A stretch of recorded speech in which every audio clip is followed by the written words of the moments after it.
ngasi ayu angan bada pung mari taba duaida amar kauba miyoi amana mahaki loinabi akhamgi lilong le haw khongda leiba mapamda drug sing thami haiba paw fangbadagi Superintendent of Police Thobal IPS Joge Chandra Hobizam gi supervision makhada Additional SP Operation MPSO Wangkhombana CDO team ama buliching duna lilong chawbok mairen khun Thobal dagi amar chahi kuntaret apokpa MD Hamidpu ngasi mahaki loinabi gi mayumdagi fare hairi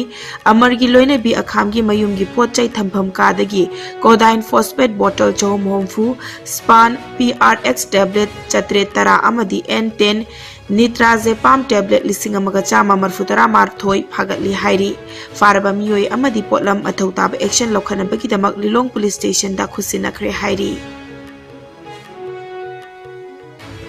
Manipuri theater amadi sumang lila gi saknairaba Padmashri naba warepana ikhang khangaudana laikhidabada Sangai Artists Association sumang lila kanglup na awaba phongdokre pauna kaithel da leiba lila kanglup asigi office ta pangthokiba awaba phongdokpagi mifam aduda lila kanglup asigi luching purel iboyaima khumanna Manipur da lairiba tonga tongan ba art form singbu yokhatnana ba hotnaba hinganana ba hotnabada artist singbu nungsijaba kaya bu singthaki Artist sing na khanghaugdaba kaya theater gi manung channasu khangdaba yadraba sing tamhaugdaba watlahub sing men khatpa ngamlaroi haibagi matangda awaba phongdoki Lila Kanglup asiki oina ayamba Padmashri nabaware pana Lila sing direction pibiram ki loinana miyam na yamna pamna khiba oiki Maibado Maibido Mapuroibado part 1 2 Unagi Taj Mahal mau ama mangkre part 1 2 loinana kumjali sing aniga supna kungani thoida Manipur State Kala Academy na sinduna pangthokiba sumang lila festival da ani shuba takiba laklaroi amuk yening thana jingbani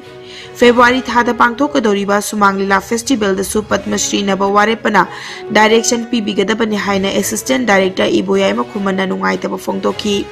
Mapugi khuya khada ingna chikna leiruna ba amadi leihauriba imung manunggi awabada sarukya baga loinana lilaroi singna minute amatumina leiduna awaba phongdoki art form makal kayada ai tuan ba art form kayada ingkat na hona jaramba artist sing ya manusi jaba Manipur leriba culture tawjariba art form khuding makpu yokhat na ba hona jaramba magi wakhalon punam aduda nungsijabagi wakhal sienba kanabo artist sing aduna ai khoi gi pot hingana bo hona jaramba ai khoi gi lanmi lusing purel hai batare commander amakha masidi ai khoi punam mu thado sat khre zadagi khanghogadaba hangja hogadaba